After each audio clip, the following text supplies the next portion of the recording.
네, 차트를 통해 한 주간 증시를 정리하고 또 다음 주 증시까지 정리해보는 차트로 보는 증시 시간입니다. 증권부 지수희 기자 나와 있습니다.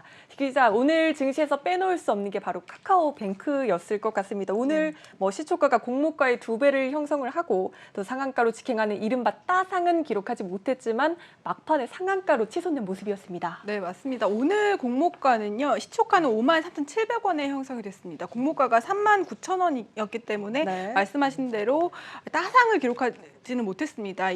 시초가가 공모가 대비 38%가량 높은 가격으로 시작을 했는데요.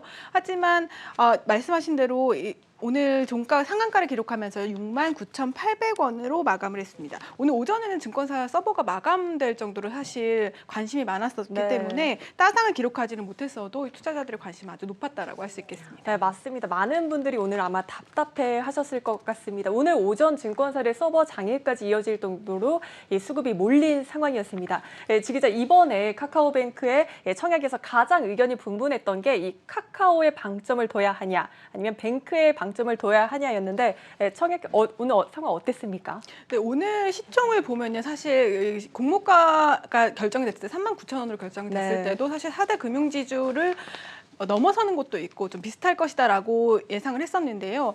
사실 뭐 의견은 분분합니다. 그 네. 뱅크에 둘 것이냐, 카카오에 둘 것이냐는 의견이 있었는데 오늘 결과는 어쨌든 4대 금융지주를 뛰어넘는 시총이 나왔습니다. 33조 1,000억 원을 넘어섰는데요. 네. 금융주 1인 KB금융 시총을 단숨에 뛰어넘었고요. 오늘 덩달아서 금융주들도 대부분 상승 마감했습니다. 그간 이 카카오뱅크에 눌려 있는 금융주들이 카뱅의 질주를 보고 좀 가격이 싼 것이 아니냐라는 네. 의견이 반영이 되면서 일제히 상승 마감을 했습니다. 네, 카카오뱅크 이제부터 시작입니다. 향후 주가에도 계속해서 관심을 가져볼 필요가 있겠습니다. 지 기자, 이번 주 증시에서도 눈여겨볼 내용들이 많은 것으로 알고 있는데 우리 증시 어떤 일들이 많았습니까? 네, 이번 주에는요, 주 중반에 외국인의 순매수가 들어오면서 코스피가 3,280선까지 올라가는 등 좋은 흐름을 보였습니다. 다만 오늘과 어제 좀 힘을 쓰지 못하면서 3,270선에서 마감을 했습니다. 그래도 외국인이 순매수로 돌아선 것은 좀 의미가 있다고 할 수 있겠는데요.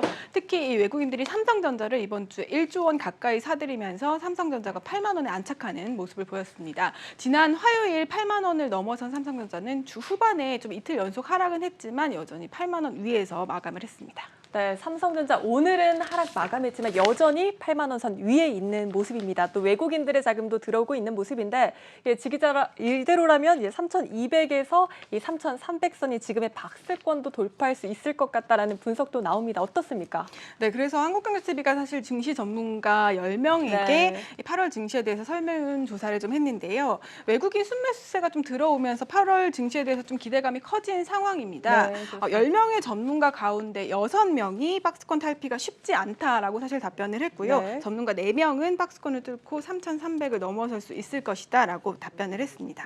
10명의 전문가 중 4명이 이 박스권에서 돌파할 수 있다고 봤고 이 6명이 보수적인 의견을 보인 건데 사실 거의 반반입니다. 생각보다 박스권 돌파에 대한 의견이 많이 나온 것을 이제 확인하실 수 있었습니다. 네, 맞습니다. 사실 이 코로나 델타 변이 확산이 여전히 아물지 않고 있고요. 네. 또 미국의 테이퍼링 이슈 같은 굵직한 변수가 있기 때문에 사실 단기간에 박스권 달피는 어렵다는 의견이 많았는데요.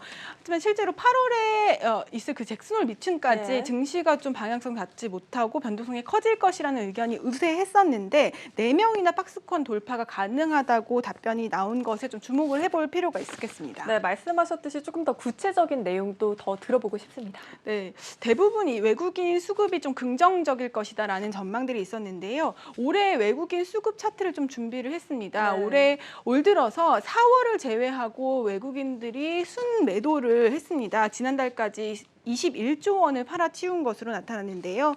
하지만 조정을 받은 증시에 다시 매력을 느끼면서 외국인 수급이 개선될 것으로 전망하는 의견이 있었습니다. 네. 특히 이 외국인들이 코스피 지수를 끌어올릴 만한 대형주를 매수를 하면서 지수가 상승할 여력이 있다고 분석이 됐는데요. 전문가들의 이야기를 들어보시겠습니다. 그동안 이제 워낙 외국인들이 많이 팔았기 때문에 언제든지 다시 돌아올 여지나 가능성은 충분히 있고 그동안에 부진했던 이제 삼성전자나 하이닉스 지수를 움직일 만한 종목들의 주가가 좀 오르면 지수가 좀 상승할 수 있는 그런 상황이 되지 않을까라고. 근데 외국인이 지난주부터 조금 움직임이 달라졌는데 주식을 사는 게 아니고 선물을 사고 있어요. 지금 삼성전자가 올라가는 것은 그동안의 저평가를 보였던 선물 시장이 고평가로 바뀌었거든요. 3분기에 반도체 경기가 여전히 호황이고 이재용 부회장의 그 석방이 삼성전자의 새로운 모멘텀이 하나 나온다고 봐요. 이번에 삼성전자가 다시 9만 원을 회복하면은 종합주가지수는 3,400을 넘겠지. 네, 외국인의 귀환, 또 이재용 부회장의 가석방에 대한 기대감이 일고 있다는 분석이 나왔습니다. 사실 지 기자 얼마 전까지만 해도 증권가에선 삼성전자의 목표 주가 내리는 분위기였는데 최근엔 어떻습니까? 네, 최근에는 이렇게 좀 외국인들이 돌아서면서 아직까지 의견이 분분하긴 합니다만 네. 설문을 통해서 좀 물어봤는데요. 네. 대부분 여전히 좀 상승할 것이다.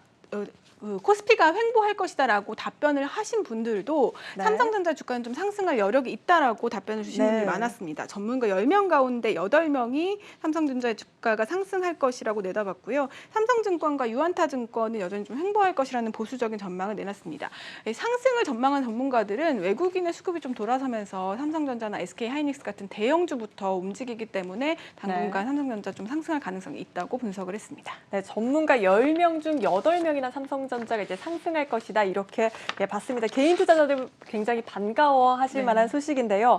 다음 주 월요일 이 부회장에 대한 가석방 여부가 결정됩니다. 참고하시기 바라겠고요.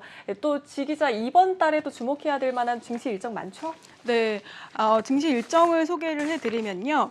이번 주말 미국의 7월 비농업부문 고용 보고서가 나옵니다. 7월 고용 지표가 좀 시장의 예상보다 좀 개선이 된다면 연준의 테이퍼링 논의 시기가 좀 앞당겨질 수 있기 때문에 이 부분을 좀 지켜보셔야 되고요. 또 다음 주에는 7월 소비자 물가 지수도 좀 챙겨보셔야 되겠는데요. 델타 변이 바이러스 확산세에도 지난 6월의 소비자 물가 상승률이 좀 5.4%로 2008년 이후에 가장 큰 상승폭을 기록을 했기 때문에 7월의 수치가 지금 현재 주목되는 상황입니다. 또 그 외에도 미국의 서비스업 실적 발표가 나올 예정인데요. 코로나 타격은 또 얼마나 받았는지 다음 분기 전망은 어떤지도 살펴보시는 게 좋겠습니다. 네, 또 그럼 지 기자 이런 상황에 또 어떤 업종에 관심을 가져봐야 할지도 좀 궁금한데 어떻습니까?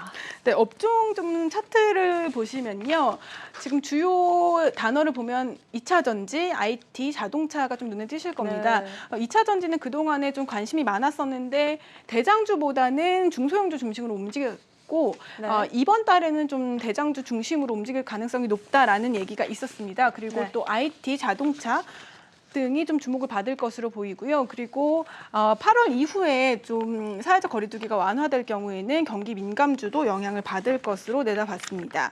하지만 그동안 좀 소외되었던 업종들, 반도체나 바이오 같은 대형주 위주 반등이 나올 수 있다는 분석도 나왔는데요. 전문가의 이야기 들어보시겠습니다. 공정에서 생산되는 게 20에서 30% 정도밖에 수율이 안 나왔는데 이게 6, 7%까지 늘어났나 보더라고요. 그럼 이제 비메모리 매출이 늘어나거든요. 비메모리는 삼성전자 이제 성장 동력이니까 주가 레벨을 올릴 수가 있거든요. 올해 내내 제일 못 간 섹터니까 그래서 순환매 차원에서 바이오는 한번 갈 수 있다. 그리고 백신 글로벌 허브 전략 얘기도 나왔으니까 공통점은 둘 다 못 갔던 섹터니까. 네, 순환매 장세가 이어질 수 있다는 분석까지 나오고 있는 상황입니다. 지금까지 증권부 지수희 기자와 함께했습니다.